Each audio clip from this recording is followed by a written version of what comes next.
Welcome to the Success Systems Podcast. Learn the tips and tactics to start and grow a super successful business. Hosted by Jonathan Munsell. Jonathan has spent the past 2 decades helping thousands of businesses and business owners. He advises entrepreneurs with proven systems that accelerate sales, build concrete, everlasting companies, and generate scalable revenue and wealth for their employees and especially the owners. Please join me in welcoming your host, Jonathan Munsell. This is Jonathan Munsell. This is audio that I did recently with an interested franchisee. We just had a great series of questions, and I thought I'd share it with the world. So do enjoy. Plenty of information, and there's an excellent summary that goes along with this.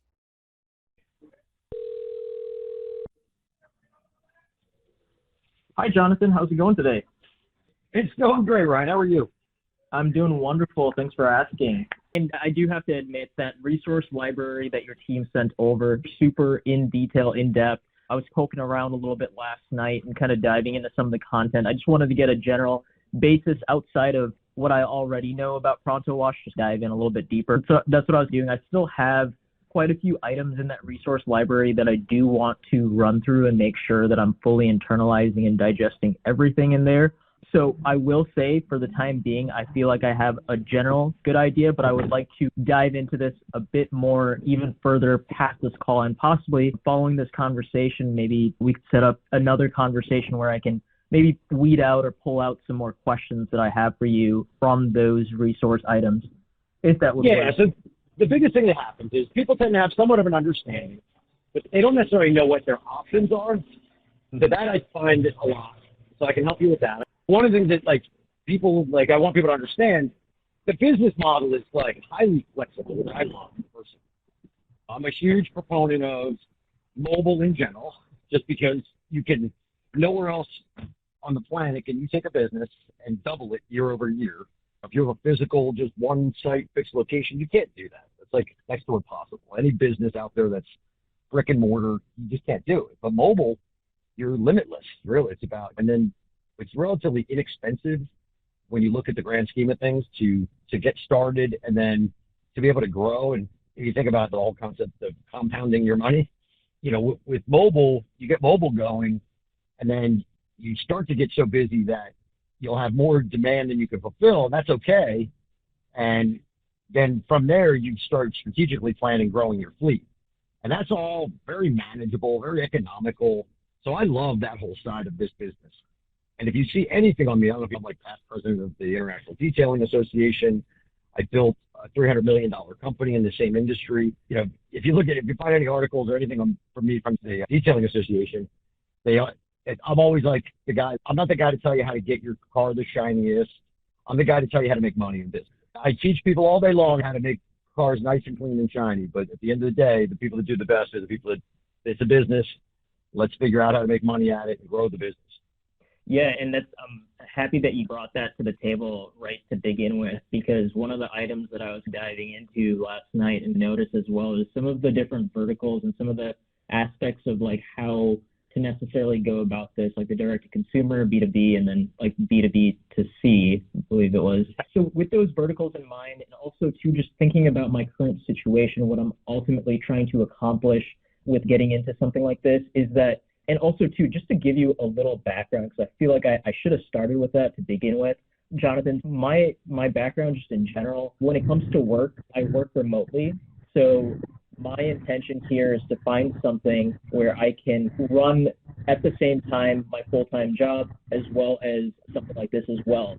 And the reason that ProntoWash kind of stood out is that mobile aspect. So I have actually since I was about 20, I've been getting in touch with just different guys in my neighborhood and in my town and things like that to come out and do mobile detailing for my own vehicle.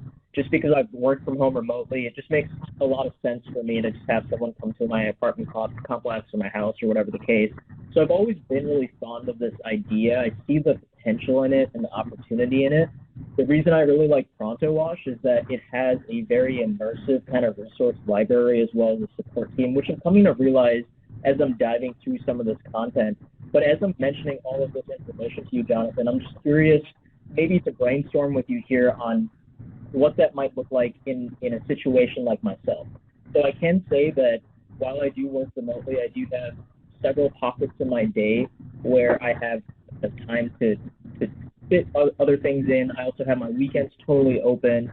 And ultimately, the way that I was thinking is to go about this in a mobile-first approach. I noticed that there was a little breakdown in one of the documents about like the starting, I think it was like pre-K is for the mobile territory, comes with 2 mobile units, that sort of thing. I was looking at that and entertaining that thought in my head. I'm just curious, in the past and maybe even currently as well, with other franchisees that worked with, has there ever been a situation where you've worked with someone that has attempted or tried to balance the full-time job with, in addition to having a mobile type of territory? Yeah, me first. Yeah, I own several different companies. I feel that you can do that. Just truth be told, I put you on speakerphone. I'm actually driving with my Chief Operating Officer, Stan Weiss, and you talk about support and all that kind of stuff. Stan is your man. He runs. So we have company-owned stores, we have franchisees, and we have a handful of partnerships where I'm actually partnered with on different. I'm a partner on a couple masters, a couple area developer deals, and 7 different physical location type things. Stan is the guy that coordinates all of that. And he'll tell you the same thing I'm going to tell you, which is the secret is if you're going to do it that way, is you got to find yourself a good boots on the ground daily guy or girl, doesn't matter. Women actually make better detailers. But you got to have somebody that's going to get in there in the morning, get the vehicles out and button them up at night type of thing. And as long as you have that, you can ebb and flow in the business as much as you want. And then the thing I talk about with my partners, and I would talk about with somebody like you, your goal at that level is really even more on the looking for the opportunities. Because a secret in this business is if you have the mobile fleet, it's like, how do I make that mobile? If that's your factory and you want to make widgets at your factory 24/7, how do you get that thing moving the most? And we call it average daily revenue per truck, okay? So ADRT is the metric we use, and it's like, how do I get it 400, 500, 600, 800? From a business owner perspective, and that's how you would classify yourself, not necessarily. There's people that come into this and they buy a franchise and they're out cleaning cars every day, and that's okay. But when you look at it from an owner's perspective like you are, you want to be looking at opportunities. Like, where are you based? I think you were looking at the Tampa market, were you not? But I'm actually located you're right about the Tampa market, but my exact location is about 10, 15 minutes south of Tampa in an area called Riverview. Okay. Yeah, I'm familiar. The company originally, when it was in the U.S.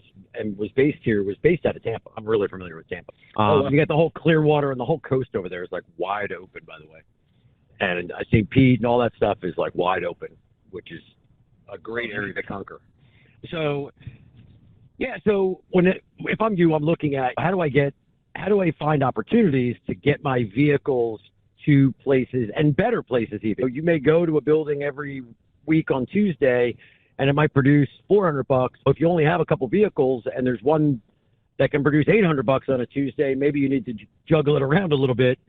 And that's where your expertise will come in. That's where you'll be looking at the business. It's really about, I think the secret for guys like us is understanding the sales side of how to grow the business. And it's not by particularly selling a detail at a time. It's about getting buildings, apartment complexes, places where you can go and position that vehicle so it can do 10, 15, 20 cars. Gotcha. Okay. And just like you're going through our portal now, we have a very designed system. If you came on as a franchisee and we carved out your territory and at some point you're going to come to training, but one of the first things I do is I turn on what we refer to internally as the magic sales system.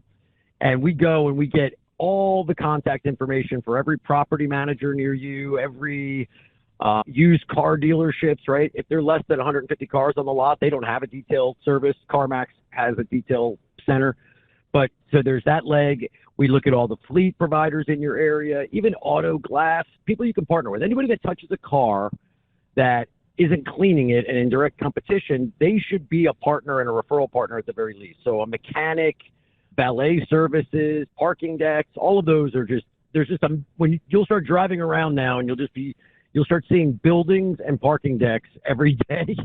And you're just going to be like, oh my God, there are just a million places that we can go and clean cars and make money. Yeah, no, absolutely. And that actually brings up a question for me on my side, Jonathan. So one thing that I noticed in some of the documentation that was available is like a mention of a sales team. I want to just make sure that I'm understanding what exactly the sales team then is like handling. I would assume that from my end, I would be the sales and that thing. Am I understanding that correctly? Yeah, you're going to be like, again, it's very similar to what you're going through right now as a franchisee with interest.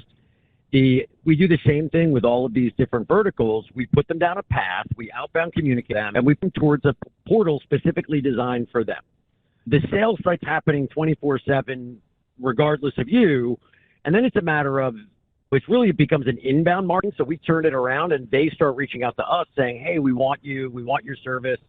And from that, it leads to buildings, locations, and opportunities, because once you break in there, it's a very intimate field of business people and they all know each other. And if you do good work, they all refer you. And once you build like that, we get referred out all the time. We're doing a huge thing in Houston right now, 24 buildings. And that was because we do good work at other locations for that same company, that same developer. So yeah, the sales team is again, we have an internal sales team. We always monitor and work with our franchisees on that, so you don't miss anything. But it's highly automated. It's like you and I were talking about, schedule a call type of thing. All of that is built into the same exact cycle that you put forward on the sales side as well. So it is highly manageable by even a single person. But ultimately, once you build your fleet and once you build that, you'll want to have somebody doing business development, unless you're going to carry that hat, which is not a bad place to put your. Gotcha. Okay. And this question will be getting a little too in the weeds here, being the first conversation, but curious because I was seeing that, I noticed that like the sales cycle that you mentioned and that follow-up system goes into place and that sort of thing. There's an AI that's being used on like purchase side. So there's all communication. Is that coming from like an automation, or it's not like a real human, right? It's like an actual automated response based on what the response is that ProntoWash receives? Am I understanding that right? It's highly automated. All the messaging for the most part is human crafted over years and years of building companies and knowing the messages. One of it is it's strategic based off of actions. We have triggers to the system. I can tell you right now, I can tell you every web page, each time you spend different places, your level of interest of that. We do the same thing when we're going after the sales cycle to help our franchisees. So the core of it, workflow, those things are all built over years of proven formula. And now we are employing a lot more AI than we ever have into that process, especially on the direct communication front. Like a beginning, somebody even asked a question through a chatbot of ours. That initially is handled by AI until it gets to a point that they need to turn it over to somebody. So there's a lot of that being infused into it. I just did a call like 2 weeks ago where I talked about AI and places to use it, and I'm doing a follow-up on it later on today. But so it's interesting that you picked up on that. But yeah, ours is not AI based entirely today. It's got a little bit of that. It'll do more. One of the things that actually really cool that we're rolling out is review and comment responses. So if somebody say goes on Google My Business, our system will see it, and depending on what they rate, it'll actually communicate to them. And if they rated a 4 or 5, it'll thank them and give them some options to further promote it. If anything less than that, it'll address that. And then internally, it knows to communicate and take that person offline, help them get it fixed or anything like that. But that's completely monitoring all the digital communications out there. So you got Facebook, Instagram, Google My Business, Yelp. And that actually has a good amount of AI, but it's actually just the AI is based around communicating to them based off of the tone and what they've already submitted. And that's pretty cool stuff. And that's just stuff to make your life easier. You don't have, if you did this all yourself, you'd have to craft every sales message that you ever are going to put out there. You'd have to figure out that flow and cycle to people down. You'd have to build all of the workflows and triggers. And then somebody puts a review, you got to go and find it and make sure you're on top of that and monitoring it. Our system does all that. And then every single market or franchisee has an isolated version of all of that same technology that you get to utilize. Gotcha. So I'm assuming then, like, these ratings, in a sense, these rating asks are sent out after a service is completed then, correct? Correct. Yep. Always. Okay, got it. So then in that case, I noticed there was a piece about the 48-hour window in terms of confirming that information from, say, a consumer side. Is that, so say that 48-hour window lapses, does the system then email them again? Do they follow up? Like, how does that look? Yeah. So there's a series. Again, we get more diverse these days than ever because there's, and for us, it's one channel. We refer to it as omni-channel because I can do all of that communication inside of one system where before, or if you're on your own and you're building this, you have to go to each one of those channels to find it and communicate. So if somebody came to us originally and they came in through Facebook Messenger, we'll communicate to them from Facebook Messenger. But then we'll also, if they've had a service, now we have their email, we have their phone number. We'll use whatever preferable channel they desire. So if they started on Facebook Messenger, they'll stay there. If we lose communication with them, if there is a break in that communication and we're not getting a response, we'll try all the other channels that we can get to them until there's a point. Some people just don't want to be communicated with after a while. And then ultimately they fall into the kind of pile where the opportunity or the communication's becoming stale. And then at some point you just got to make a decision. And I've done everything I can to reach out to them, but ours even triggers like a manual call. Like my system will actually call me and tell me and try to connect me by phone to other people based on things like that. So if you had, say you're trying to get into an office building and you're at a point where, you know, you've done all of these things and now this person has hit that certain trigger that says, okay, they're really interested. Somebody needs to get a hold of them now type of thing. Literally the system will call you and say, would you like to be connected to this person? You press 1 and it will call them outbound for you and connect the two of you and record it and everything. Gotcha. Okay, that's good to know. Perfect. Yeah, there's a manual. There's a huge manual piece. I've been doing this a long time. Long before there was all this automation, there's a thing we call manumation, which is us doing all this in the background.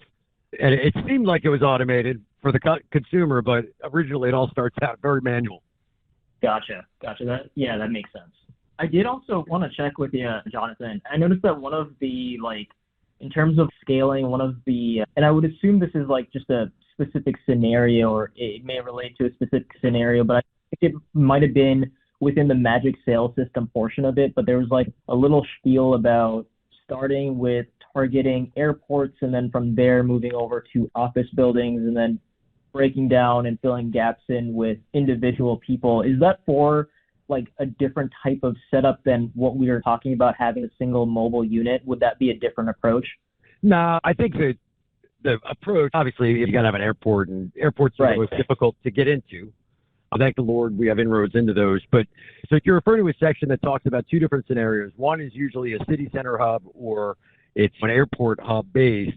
If you're a single franchisee, your area is your area, and then what will happen is when we market into that, you'll end up creating a hub, right? You're going to start at one building and move to another. So it works in the same way. And it's almost market-based. It's a little bit bigger in the sense when I look at like how I go into a city. So I'll use Atlanta for an example. Atlanta, we got Atlantic Station. Atlantic Station is the third largest parking structure in the United States, and it is smack dab in the middle of Atlanta.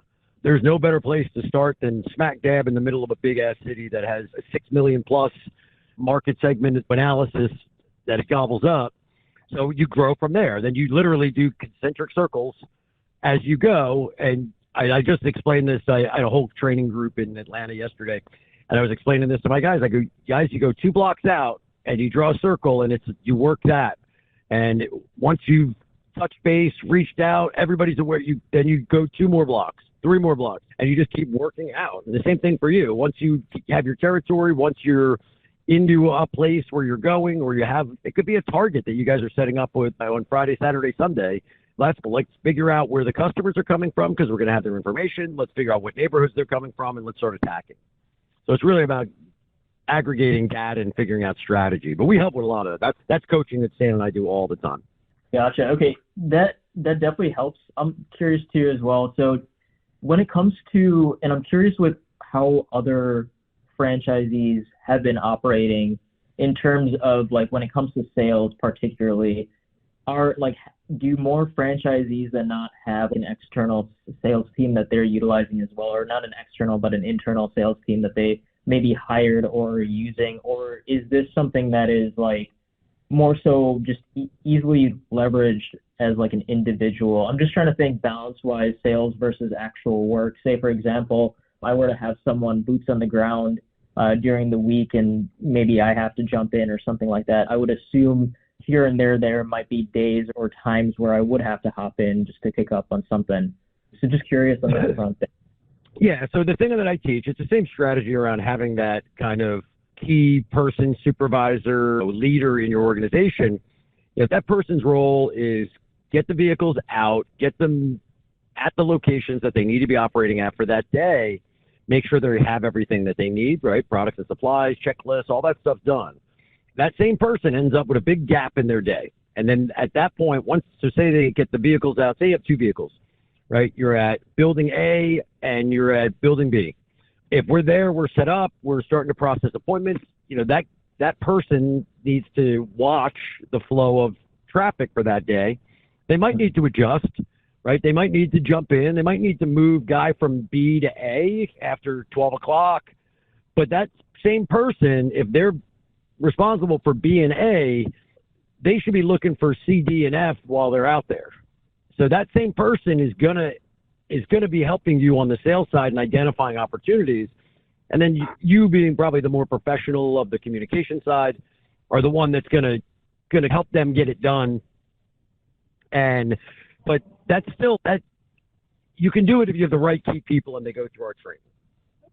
And yeah, there's times I jump in. Right now I'm in Boca and we're launching a whole brand new facility and we're doing a whole bunch of things. When Stan and I are both here, granted I'm like on the phone and I'm doing other things and his guys are getting the physical work done, but we're here and we lay in, we put our 2 cents and that's what we're here for. And we'll take them out to dinner and we'll do some training with them later. But that's like the business. Like the business, you can't be afraid to jump in. I haven't jumped in and cleaned cars other than the fact that I think if they're moving too slow, I want to show them that a 50-year-old guy can whoop ass, and I can do it better and faster than probably 99% of them. But I can't do it all day, every day. I don't want to do it all day, every day.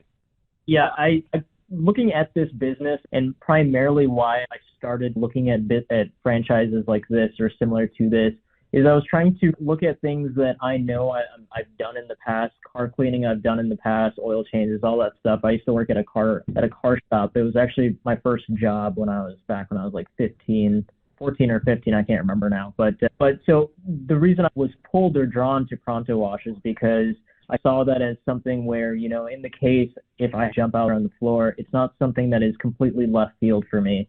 So I appreciate you just sharing that as well, Jonathan. Yeah, and I'm telling you, the jumping in it's not that. It's the jumping in on my side is, God, just being a nice guy, appreciating your employees, appreciating the fact that my jumping in is I show up at the cooler and bring them waters and the towels that are in the freaking cooler and hand them out and say, guys, hey, take a break, talk to me, how's it going? That's where I jump in. That's what I mean. I have a lot of partners, a lot of owners out there, and again, I think we all handle it the same way. We follow the same model. If you have to, again, I've had days where I've busted ass. We had to wash 50 cars in one day at one location. That's like a logistical challenge that's above some people's pay grades. And my guy wanted to do it one way, and I'm like, I can tell you right now, at 12 minutes a car, there ain't enough daylight. But if you do it this way, you can do it. So that's where I find the jumping in is. It's just we've been around. We have other industry experiences. I didn't start in the car wash business. I'm a car guy. I was 78 vet. I got a couple different Chargers. So I'm a car guy, but I didn't start. I started as a restaurant guy. So I spent 20 years in the restaurant business. And for me, I came into this when we built, I don't know if you know this, but I built a company called Spiffy. And we built it. My buddy had a car wash with 2 vehicles and asked me to come in and consult for him. Then he asked me, hey, do you think you can build it and build it big? And I said, yes. I go, I don't want to. But he's okay, come talk to me and this other guy that wants to put a couple $1 million in and then tell me what you want to do. And we ended up building a huge ass company. But it was just based off of knowledge and experience I had from other industries that apply wholeheartedly. Yeah, I find I jump in on the customer service side because I can speak with people. If I'm jumping in, they're working hard and they might be flustered and they're frustrated. And the guy they've worked all day. They spent a lot of time on the vehicle and the guy comes out and starts pointing things out. And wrong or indifferent, it doesn't matter. It's our job at that point to still have that same calm, cool composure that we should have at 8 o'clock in the morning, at 4 o'clock in the afternoon out after a 90-degree day. But that's where I jump in. It's really just supporting everybody and just let them know that it's all right. Like, we're here. We got this. Don't worry about it. Let's do the right thing for the consumer, and we will all be fine in the end. Don't worry. Gotcha. So last question that I have related to this topic. So when I think of someone that could be the boots on the ground, like I can think of a good right-hand man, a couple of them that come to mind that would be interested in the opportunity. But I would be curious to know, does ProntoWash have an in-house like ATS application or like some type of applicant tracking system for like recruiting employees, or if that's something that then would be just handled by like the franchisee instead? Yeah, so it's funny. Our system can do it. Yeah, I use it personally inside of our same system that I was explaining to you. It can do all of that. We find that most folks are using Indeed and leveraging some of the technologies that are in Indeed. Once they get them to that point, they hire, they go into our learning management system and they're tracked in every step across their training. And again, we have everything that we teach is not just written, it's video, it's on demand. Some guys you'll find will go and crush the damn thing before they even show up for day one. Other ones, you're going to go back and, hey, you're 30% and you should be at 50%. What's going on? So that, I think internally, yeah, like recruiting it's a skill amongst itself. It's probably the most difficult factor in the business. When people ask me today, what I thought was the biggest challenge in the industry, it's staff and hiring. Yeah. But at the same time, I have never really had a staffing and hiring problem. And, we teach internally, we teach you a system to recruit and hire and the path and the process. You got to put them through some flaming hoops and all this kind of stuff because it's a different world.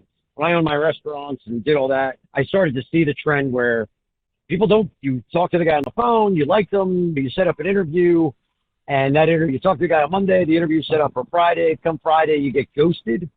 And like that stuff happens like at an alarming rate today. Like we would never do that. Like you would never not go to an interview nowadays because they can go on Indeed and they can hit apply.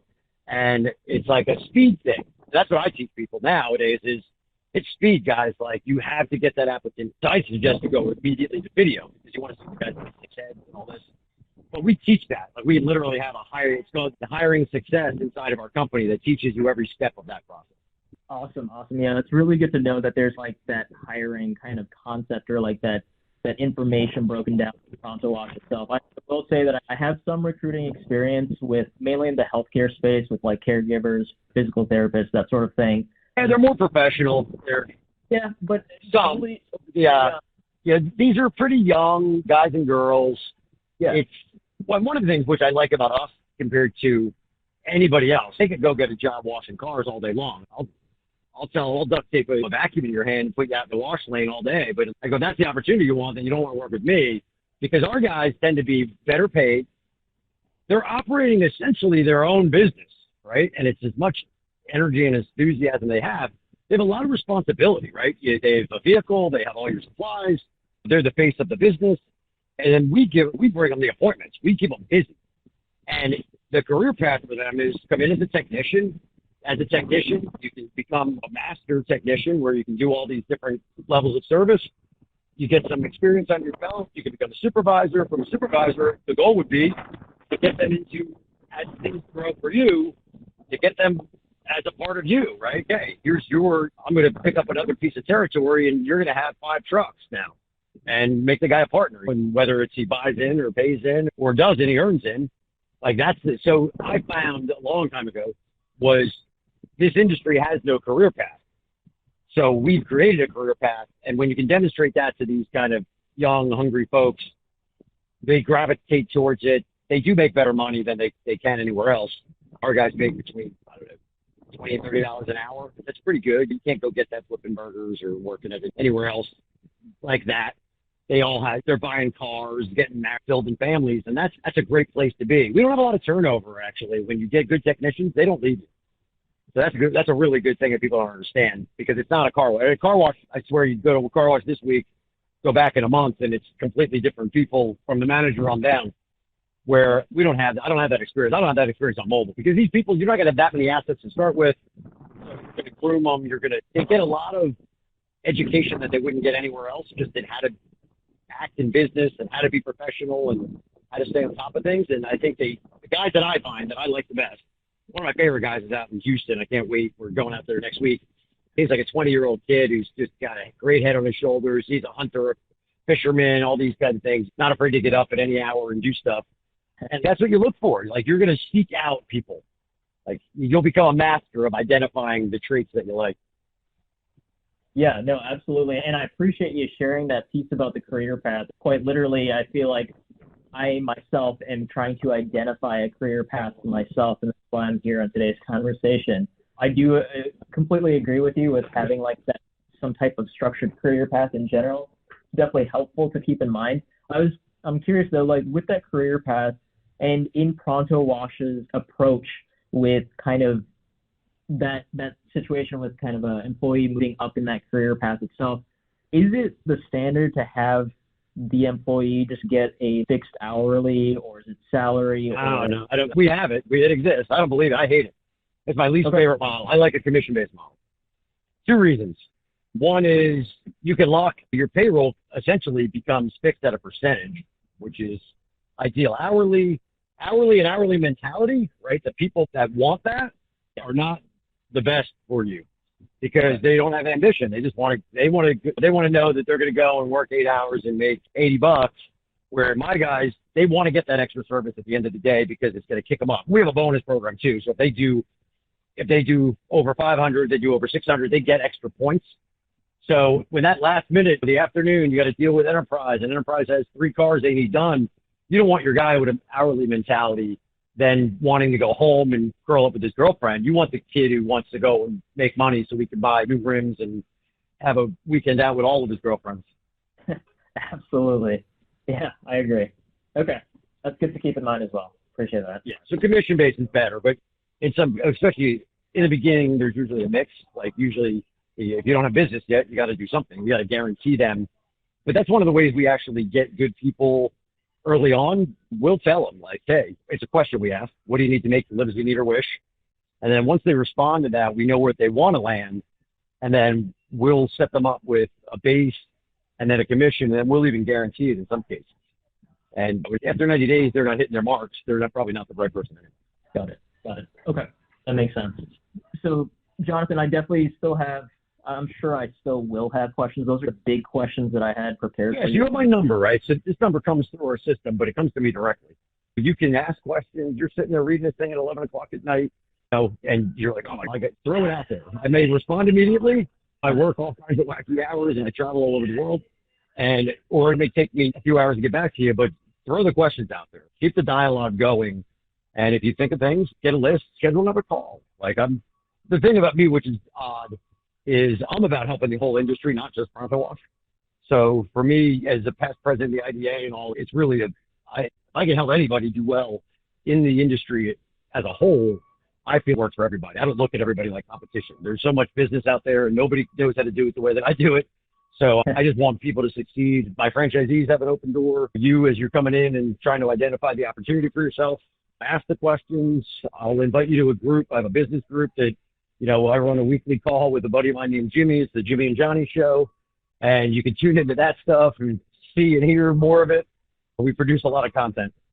Awesome. Yeah, I appreciate that you have that open door policy then. I'll definitely make sure to don't hesitate. And I'll be over in your neck of the woods here probably in the next 30 days. So if I'm down over there, let's go grab a cup of coffee or beer or something and get to know each other. It's always a good way to get the process going. Yeah, definitely. Jonathan, that sounds good. In that case, I'll get to jumping back into that content. More than likely, I'm thinking about early next week is probably when I'll be able to reach out and drop a couple questions for you, just as a heads up more than anything. So one of the things I'll tell you, the thing you want to identify is I tell everybody this, especially if you're leaning towards mobile, you want to figure out cash-wise how much area, zip codes, whatever you can gobble up, because you're right, they're not making any more land, and you don't want to be in a situation in the future where oh, I bought one zip code or this one area. I knew that the one next to it was going to be good. I didn't get it.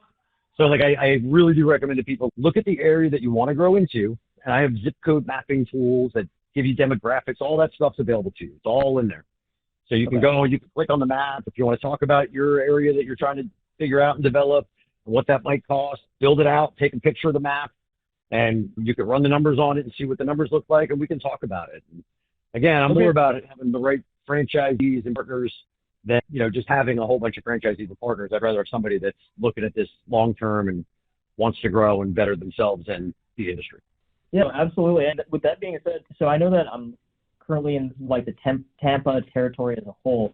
Is there availability, and this might be maybe a question that I can follow up on later, but is there like a territory available in the Bradenton, Sarasota area at all? Yeah, I don't have anybody over in Sarasota. It's funny, Stan was just in Sarasota, and he has a buddy there that wants to do something with us, but we haven't done anything formal over there yet.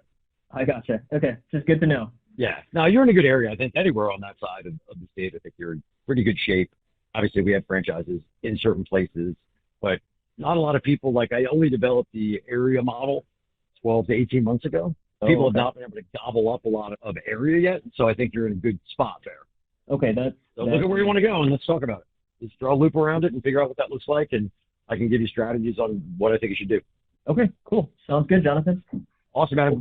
Great. Just look forward to speaking to you again. Yeah, sounds good. Looking forward to it as well. I'll talk to you later then in that case. Okay. Thank you, brother. Have a good day. Yep.